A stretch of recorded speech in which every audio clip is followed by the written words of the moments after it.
l'ouverture de la 26e édition du FESPACO. Dans ce journal, nous revenons sur les temps forts de la cérémonie d'ouverture. Le FESPACO, c'est également le marché du cinéma et de la télévision africaine qui a ouvert ses portes à ce dimanche. Toutes les actualités du FESPACO seront servies dès le début de cette édition.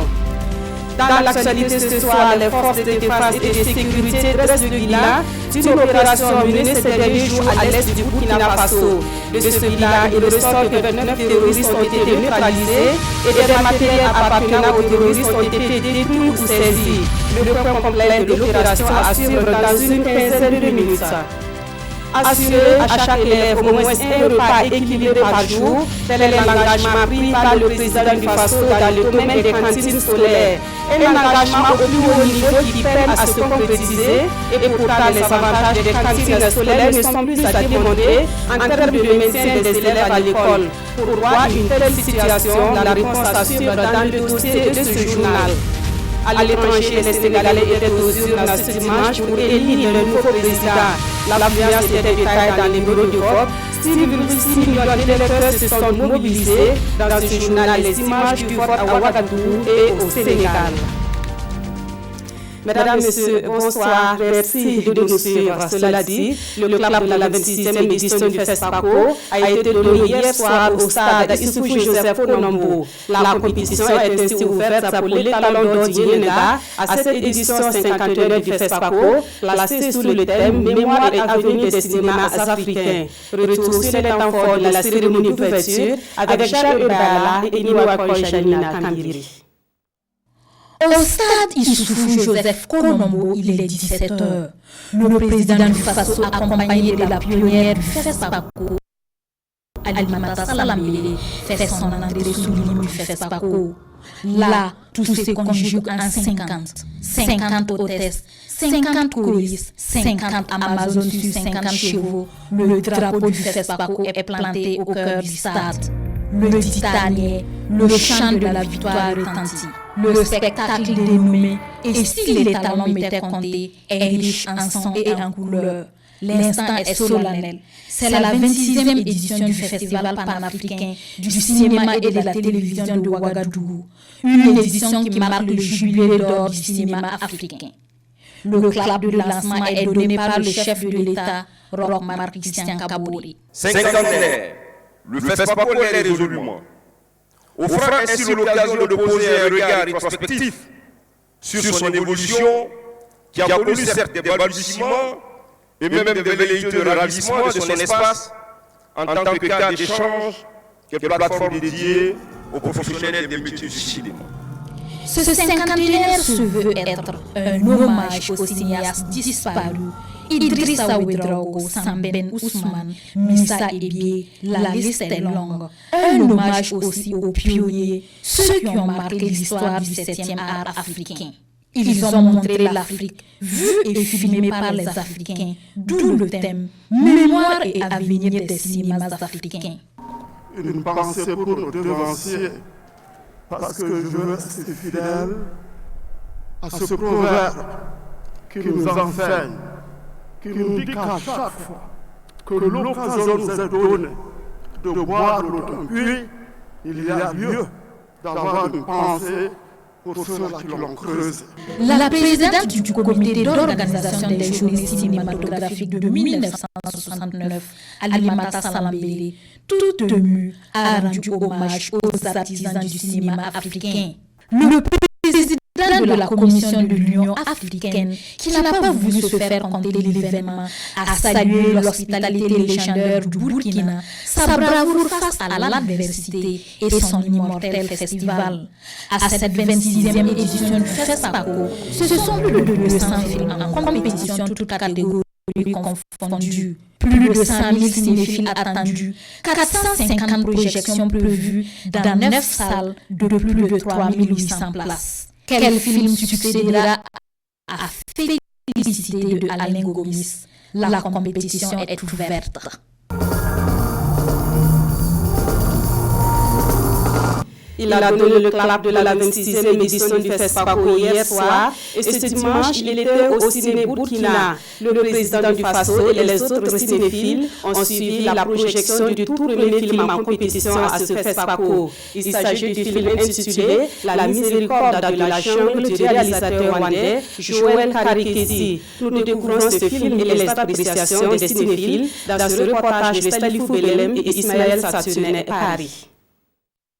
Un cinéphile de marque dans les locaux du ciné Burkina. Le président du FASO, Roch-Marc Christian Kabouri, est là pour suivre la projection du film inaugural de ce cinquantenaire de la Biennale du cinéma africain. Et c'est l'œuvre du cinéaste rwandais Joël Karikesi, La miséricorde de la jungle, qui ouvre le bal de la compétition. Je dois dire que c'est un très beau film que nous avons vu. Au-delà, je dirais, des questions militaires que nous avons pu regarder, nous devons surtout être interpellés sur la question, comme vous voyez, des conséquences du génocide rwandais, les conséquences également du fait que lorsque nous avons des conflits communautaires, que ce soit à l'intérieur d'un pays ou sur nos frontières, les conséquences sont très dramatiques, aussi bien pour les populations que pour l'armée. C'est pour dire que cela pose la nécessité de vivre ensemble. L'occasion est belle pour le président du FASO d'encourager les cinéastes et surtout de leur assurer son engagement à s'investir pour la promotion du cinéma africain. Au terme de l'ensemble des projections, il s'agira de désigner des ténors de cette année. Je souhaite bonne chance à tout le monde déjà. Je voudrais également dire aux cinéastes et à tous les acteurs que nous sommes conscients que le FESPACO doit faire un pas un peu plus important en avant. Non seulement pour les soutenir, pour les aider chacun dans son pays pour que nous puissions progresser ensemble, comme je l'ai dit, l'Union africaine également s'est engagée à porter son concours. Tout en félicitant le réalisateur rwandais pour son œuvre, le président Roch-Marc Christian Kabouri appelle les cinéastes à toujours travailler pour le rayonnement du cinéma africain. Il nous le veut de voir le cinéma africain atteindre son plus haut niveau. Et puis, sachez que les ministres en charge de la culture présents à cette édition du FESPACO étaient au palais de Kosiam ce matin. Roch-Marc Christian Kabouri, ils ont adressé des félicitations pour l'organisation du FESPACO 2019. Ils sollicitent également le soutien du chef de l'État burkinabé dans la promotion de la culture africaine. Le point de l'audience avec Roger Kam et Pascal Kane. Présents au Burkina Faso dans le cadre du FESPACO, les ministres de la culture du Mali, de la Côte d'Ivoire, de l'Afrique du Sud, du Cameroun et de l'Algérie viennent féliciter le Burkina Faso pour les 50 ans du FESPACO. C'est l'occasion également pour ces ministres en charge de la culture de saluer la résistance culturelle dont fait montre le peuple burkinabé et africain à travers l'organisation lucide de ces cinquantenaires. Nous avons bien entendu penser que 50 ans du cinéma, c'est aussi 50 ans de gloire pour le Faso, mais 50 ans de gloire pour toute l'Afrique. Et nous étions très heureux de cette cérémonie d'hier après-midi, cette cérémonie qui était tout simplement magique, cette cérémonie qui a vibré au son de l'Afrique, au son de toute la musique africaine représentée, mais également au feu, mais des feux d'artifice qui étaient des feux de bonheur, malgré tout ce qui se passe ici au Faso, mais dans le monde entier. Alors c'était un bel exemple de résistance culturelle. Selon la porte-parole des ministres, le président du Faso a remercié les pays qui participent à cette fête du cinéma africain. La délégation, pour sa part, a sollicité l'accompagnement du président du Faso dans les plaidoyers auprès de ses pairs en faveur de la culture.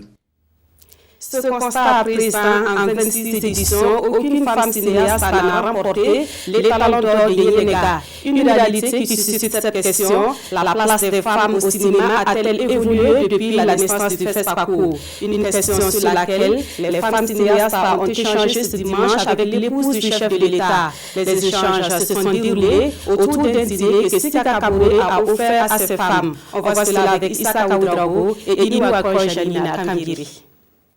Il y a 20 ans, on ne parlait pas de femmes dans le paysage cinématographique en termes de réalisatrices. Aujourd'hui, lentement mais sûrement, la place de la femme a évolué avec des femmes qui ont des œuvres en compétition. Néanmoins, quand on regarde dans le rétroviseur du FESPACO qui a 50 ans, il demeure un goût inachevé. Depuis 50 ans que le FESPACO existe, la femme n'a jamais obtenu un étalon d'or, alors que Yenga, c'est bien une femme. Donc pourquoi? Il s'agissait pour nous donc de faire l'état des lieux et de voir quels sont les obstacles qui entravent l'évolution des femmes dans le monde du cinéma. Les femmes venues d'horizons divers ont partagé leurs expériences en tant que réalisatrices, comédiennes, techniciennes et fait l'état de leur place dans le cinéma africain. Nous pensons qu'il va falloir qu'il y ait parité au niveau des sphères de décision. La parité, quand on parle de commission d'attribution des budgets, généralement les femmes ne sont pas suffisamment représentées au sein de ces structures. Et donc nous pensons que ça nous pénalise un peu. Et si au sein de ces commissions, s'il y avait une parité 50-50, peut-être que les femmes qui sont présentes dans les commissions vont défendre la cause de leurs camarades femmes. Nous ne disons pas que les femmes sont réalisatrices, nous sommes réalisateurs au même titre que les autres. Que ça soit bien entendu. Voilà, donc il faut nous faire confiance. Il n'y a pas de film d'accessibilité et qui peut représenter justement les gens. On a ça, par exemple, quelque chose par exemple, parce qu'il y a des blocages, ce qu'on appelle le communauté d'étrangers. Si quelqu'un dans le pays le plus cinéma friendly au monde qui nous accompagne, qui nous a invités à écouter et porter nos messages, pour les rendez-vous où elles seront. Et nous, on n'y va pas. Et nous, on n'est jamais invités. Si elle peut déjà être en porte-parole, etc., elle arrive en disant « Ah, moi, dans ma liste de défense, j'ai des femmes qui viennent de la. Et à ce moment-là, on fait écho à un message dans le monde entier. Ces femmes mettent donc tout leur espoir en l'épouse du président du FASO pour faire un plaidoyer devant les instances décisionnelles nationales et internationales. Le FESPACO, c'est aussi le MICA, le marché international du cinéma et de la télévision africaine. Le MICA se veut une plateforme d'échange et de promotion des œuvres réalisées par des professionnels du cinéma africain. Il a ouvert ses portes ce matin et on y retrouve une panoplie de productions, mais aussi des acteurs qui font des offres aux professionnels du cinéma. Urbain Benito Somé et Aouna Mari. Implanté à la place de la nation, le marché du cinéma et de la télévision africain MICA s'ouvre aux festivaliers. Dans les différents standards se laissent découvrir des solutions innovantes et autres productions du monde du 7e art. Producteurs, acheteurs, distributeurs et autres acteurs du cinéma se rencontrent ici pour discuter et nouer des partenariats d'affaires. Je pense qu'il y a un marché qui accompagne la cérémonie de remise des trophées. C'est une très bonne chose parce qu'à la fin de la journée, il faut que les films qui ont été produits soient vendus. Je peux dire que j'ai vu en visitant les stands la panoplie des différents éléments constitutifs de la tiers. Et c'est une très bonne chose. Et c'est là où un avis meilleur pour le FESPACO, pour le cinéma africain en général. Confrontés au problème des espaces pour la promotion de leurs œuvres, le MICA propose aux cinéastes africains une vitrine de diffusion et de valorisation de leur production, une aubaine pour l'économie de la culture. Il ne sert à rien de prendre des films si on n'a pas d'espace de diffusion, si on n'a pas un marché pour vendre. Et le cinéma et le visuel, c'est beaucoup d'argent dans le monde. Donc il est temps effectivement que le cinéma africain rentre de plein pied effectivement dans ce marché parce qu'il y a une très forte demande. Nous sommes là pour participer à la fête. Bien sûr que tout le monde vient pour le yoga, il n'y a pas que ça. Il y a qu'on vient pour rencontrer des cinéastes, pour rencontrer des producteurs, comme l'a dit le monologue de Guna, pour aussi avoir un marché, avoir des diffuseurs, avoir des producteurs. Donc c'est une rencontre d'échange, de partage et d'enrichissement mutuel. Le MICA dispose des espaces B2B et des box de visionnage à la carte. On note aussi la présence d'écoles de formation et des chaînes de télévision dans la sous-région. Près d'une centaine de films sont disponibles au MICA 2019. Et juste après l'ouverture du MICA, quelques personnalités saluent la tenue régulière de ce marché du cinéma africain qui donne de la valeur ajoutée au FESPACO. L'Union européenne n'a pas la voix de son responsable chargé du développement et de la coopération, dit être disposé à soutenir davantage le 7e art africain. Il est au micro de Urbain Benito Somé et Aruna Mari. 50 ans, c'est un peu un moment de réflexion. La création est là. La distribution peut être là, la technologie est là, donc il faut mettre tout ça ensemble pour créer une véritable filière de valeur ajoutée. Tous ces éléments sont là. On va ajouter notre soutien financier au Burkina, au fond en particulier. Avec les ACP, on travaille ensemble pour la création et la coproduction. C'est déjà une réalité. Des films comme Rafiki, par exemple, qui sont ici en compétition, ont déjà gagné des prix en Afrique et dans le monde. Et on doit travailler un peu plus pour l'accès au marché. Quant à ce marché qui est institué aujourd'hui, c'est une opportunité exceptionnelle pour laquelle nous sommes très honorés d'y participer et nous nous engageons à capitaliser ces opportunités pour que tout le monde au niveau du Cameroun, nous développions tous les éléments qui permettent l'industrialisation du secteur. Et c'est une tradition à chaque édition du FESPACO. Les cinéastes africains rendent hommage à leurs collègues disparus entre deux éditions. La cérémonie de libération s'est tenue ce matin à la place des cinéastes. Nous voyons cela avec Gérard Somé et Kadi Sanogo. Le rituel de la cérémonie de libération a encore été respecté par les cinéastes africains. Les professionnels du 7e art présents à ce cinquantenaire du FESPACO ont fait 3 fois le tour de la place des cinéastes. Une cérémonie pleine de sens qui leur permet de se souvenir des cinéastes qui ont disparu en 2 éditions du FESPACO. Ça fait partie de notre tradition. Mais d'ailleurs, au début, on a voulu l'appliquer comme ça se fait dans le forêt sacré.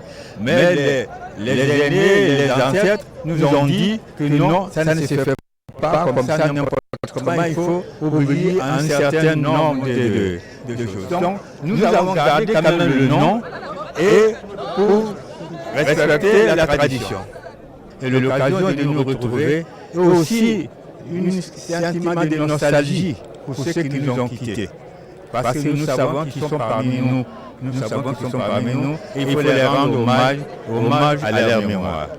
Un hommage a été rendu à tous les cinéastes du continent africain qui ont disparu entre 2017 et 2018. Au Burkina Faso, on peut citer les réalisateurs Moussa Ebié et Idrissa Ouedraogo, décédés en 2018.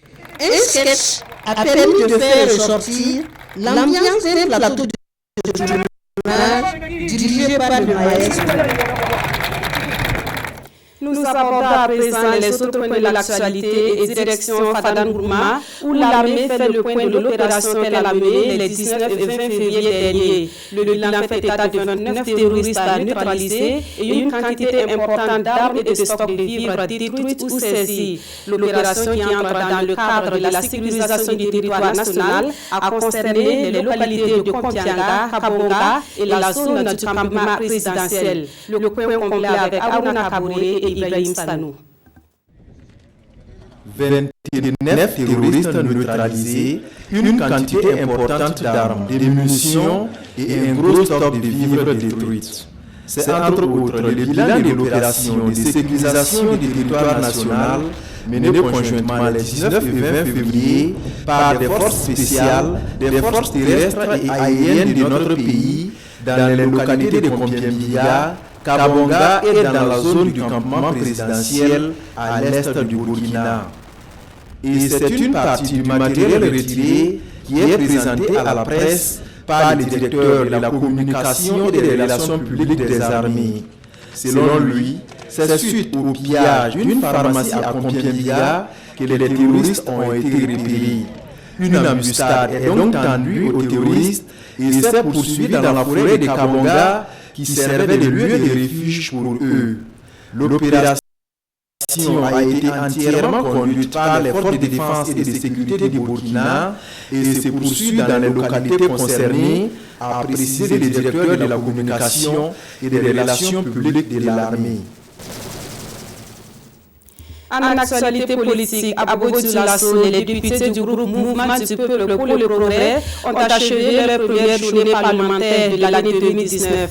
3 jours durant, ils ont mené la réflexion sur la relance de l'économie de la région des Hauts-Bassins. Des recommandations ont été formulées au nom desquelles la mise en place d'un haut commissariat à la relance économique et la création de projets à l'échelle de chaque province de la région. Plus de précisions avec Lamine Karantao et Mouni Ibarou. Ils sont au terme des premières journées parlementaires MPP de l'année 2019 après 72 heures de travaux et de réflexion dans la cité d'Essia. La problématique de la relance économique dans les Hauts-Bassins était au cœur des débats car depuis un certain temps, l'activité économique dans la région connaît une morosité. De nombreux emplois sont menacés, voire supprimés. Avec un tel diagnostic, il faut absolument trouver une solution. Ce que nous avions pris comme recommandation, c'est qu'il faut effectivement mettre en place un commissariat qui va se charger de suivre ce qui est envisagé dans la région des Hauts-Bassins et mieux qu'on puisse nous dire par rapport au programme présidentiel le bilan, qu'est-ce qu'il en est en ce qui concerne la région des Hauts-Bassins. Donc pour nous avons atteint notre objectif. Nous savons qu'il y a des actions qui seront réalisées dans la région des Hauts-Bassins. Et je crois que c'est dans ce cadre-là que nous pourrons lutter efficacement contre le chômage des jeunes. Et également, ça va promouvoir aussi les activités en faveur des femmes. Au regard de certaines faiblesses constatées dans le décollage économique des Hauts-Bassins, le groupe parlementaire MPP recommande la mise en place d'un haut commissariat qui sera chargé de la relance de l'activité économique. Nous y tenons fermement et c'est notre cri de cœur et nous pensons que nous serons en phase et nous sommes déjà en phase avec le gouvernement pour pouvoir tenir effectivement les engagements pris par le président du FASO pour ce qui concerne la région des Hauts-Bassins. Les parlementaires y tiennent beaucoup et ils ont la ferme conviction que dans un avenir proche, la tendance actuelle sera inversée. À Dédougou, dans la région de la Boubou-Timoun, les populations ont marché hier samedi pour réclamer justice pour les victimes des événements de Yirkou. Les marcheurs disent ne pas comprendre l'attitude de la justice par rapport à cette affaire. Malgré ce mécontentement, les populations de la Boubou-Timoun pour la paix et le vivre ensemble entre les différentes communautés. Ivoire et Aïcha Zanda. Les populations de la Boubou-Timoun disent non à la stigmatisation des communautés. Ils réclament justice pour les victimes du drame de Yirkou. Et c'est à travers cette marche organisée par le collectif contre l'impunité et la stigmatisation des communautés.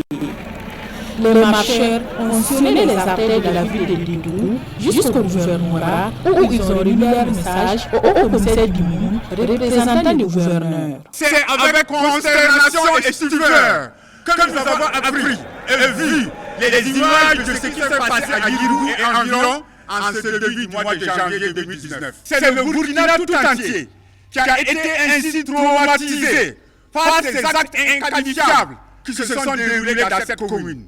Pouaba, Dafi, Peul, Mossé, bref, ils sont venus des 4 coins de la boucle du monde et des Hauts-Bassins pour prendre part à cette marche. Plus jamais ça. Plus jamais ça. Ok. Ouais, de rester vraiment soudés pour le vivre ensemble. Après la marche, un meeting est organisé. Là, les autorités coutumières et religieuses ont appelé les différentes communautés à la tolérance. Dans l'actualité également, c'est parti pour la campagne de remplacement des lampadaires ordinaires par des lampadaires LED. La dite campagne a été lancée ce matin à Kaya par le ministre de l'Énergie. L'objectif principal de cette campagne, dont le coût s'élève à 300 millions de francs CFA, est de réduire la consommation en électricité dans un contexte où la demande est de plus en plus forte. Nongwa Kouda, Ismaël Sirima. Ce lampadaire fonctionne grâce à une énergie de 250 watts. Il est qualifié de vorace en électricité et le ministère de l'Énergie veut le remplacer par des lampadaires LED qui fonctionnent avec 110 watts. À Kaya, 670 lampadaires LED doivent remplacer les lampadaires ordinaires, ce qui devrait occasionner une économie d'énergie considérable. Ça rentre en droit de ligne donc avec le programme du président Christian Kaboré, qui est donc de faire de telle sorte que nous puissions aller vers l'efficacité énergétique. C'est quand vous n'avez pas suffisamment d'énergie, il ne faut pas gaspiller. Et donc c'est ce que nous amène donc à lancer ce programme pour les 13 régions. Et ça permettra de faire des économies très substantielles pour la Sonabel et de dégager donc des kilowattheures pour les ménages. Les travaux pour l'installation des 670 lampadaires LED à Kaya vont durer une semaine. L'acquisition du matériel et son coût d'installation sont évalués à plus de 300 millions de francs CFA. L'acte que le ministre vient de déposer constitue une réponse à l'une des préoccupations de la population, c'est-à-dire voir la ville de Kaya, une ville éclairée, voir ce qui va permettre à nos populations de bien entreprendre des activités nocturnes et aussi ça va rendre la circulation d'une fluide. En marge du lancement de la campagne d'installation des lampadaires LED à Kaya, le ministre de l'Énergie et ses collaborateurs ont donné des vivres aux populations déplacées ainsi qu'aux plus démunis de la province du Salmatenga. Nous repartons dans la boucle du Mouroun et précisément à Mana, où le ministre en charge du travail est allé à la rencontre des responsables et employés de la mine Semafo. C'est une sortie pour cerner les spécificités et les conditions de travail dans cette société minière. Des échanges directs ont permis au ministre Séni Ouedraogo de recueillir les préoccupations de chaque acteur. Le compte-rendu de Serge Somda et Aïcha Zianda.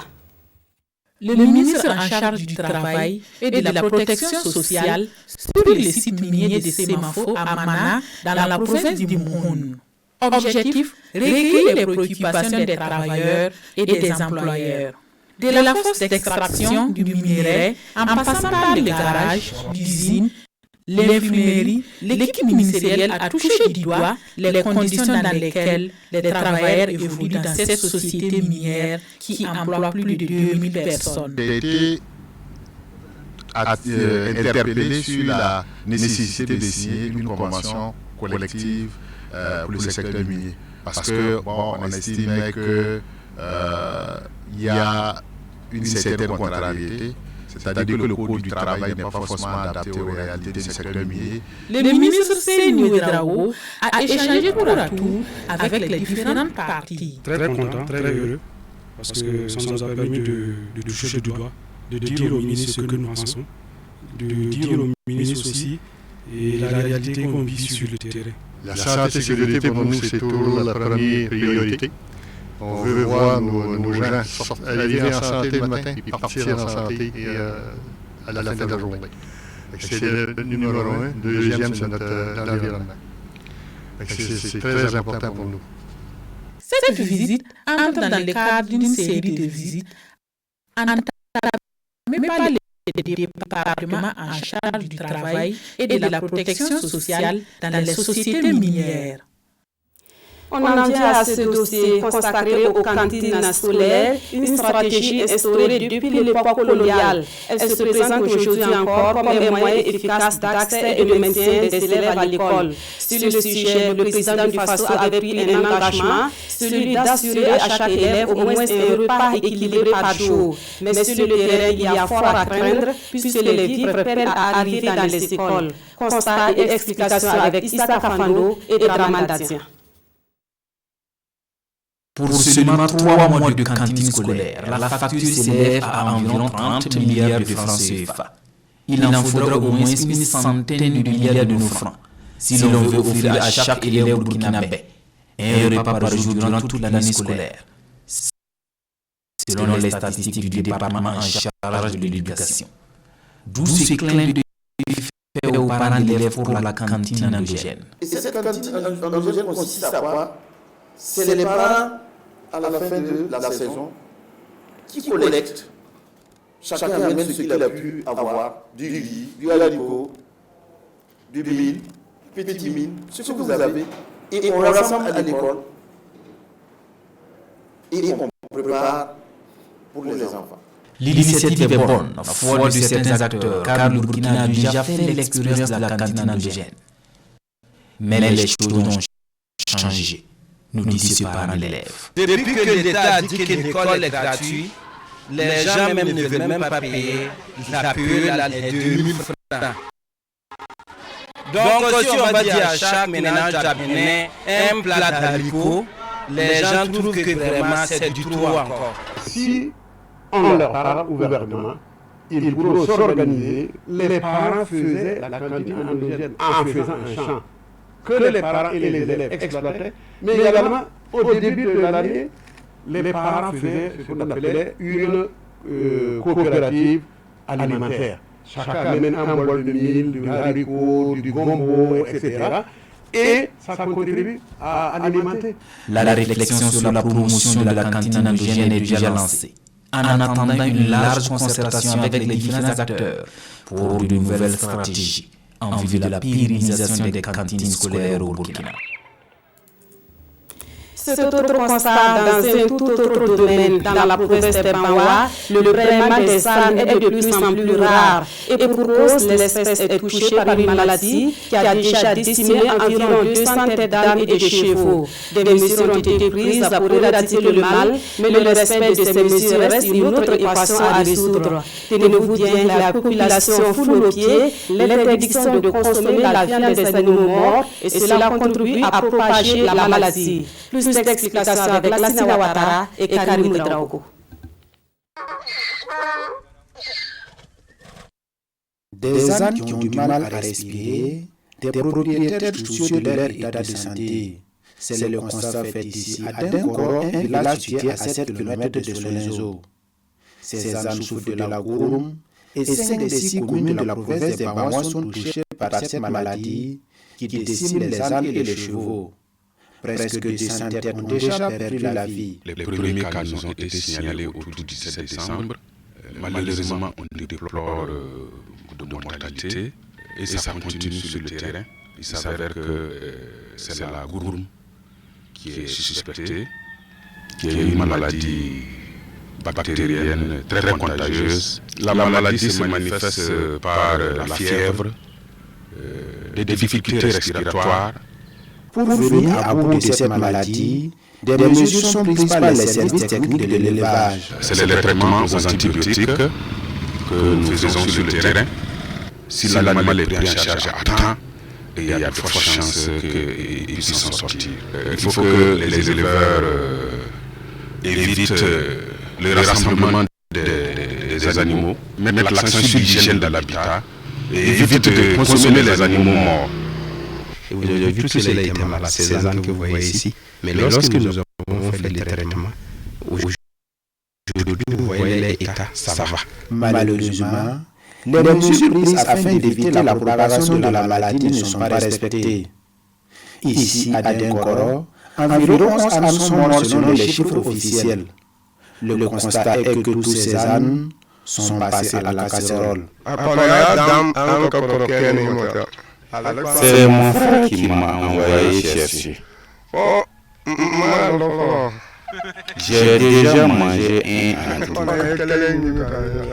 Aïe, deux flabès qu'on est allé banana folo. J'ai perdu 2 ânes et les autres sont toujours malades. En tout cas, il y a beaucoup qui n'ont pas consommé ceux qui sont malades. Mais comme ils sont un peu gras, on peut pas. Vous voyez que c'est une mesure qui passe difficilement. Les gens sont habitués, ils se cachent, ils mangent. Donc, ça apporte un peu plus à la propagation de la maladie. La maladie est donc toujours là, due entre autres au non-respect des mesures d'hygiène conseillées. Non loin d'Enkoro à Moussa Congo, Ouyedobe Koulibaly croyait que ses âmes allaient échapper à la maladie, mais hélas, c'est sans compter sur la propagation des germes de la maladie. Ça atteint au moins 2 semaines, nous n'avons pas les signes ici. On se disait que c'était quand même peut-être une maladie qui allait rester sans nous atteindre, et pourtant c'était le contraire. Ceci est aussi un traitement traditionnel tenté par certains. Ici, nous avons 5 cas et un cheval. Le corps, nos ancêtres utilisaient pour guérir nos animaux, depuis de nos jours, là, c'est ce qu'on fait avec. Environ 1000 ânes et chevaux sont déjà traités et avec ce traitement qui coûte 1000 à 1500 francs CFA par tête, le taux de mortalité est en baisse actuellement, selon le directeur provincial en charge de l'élevage.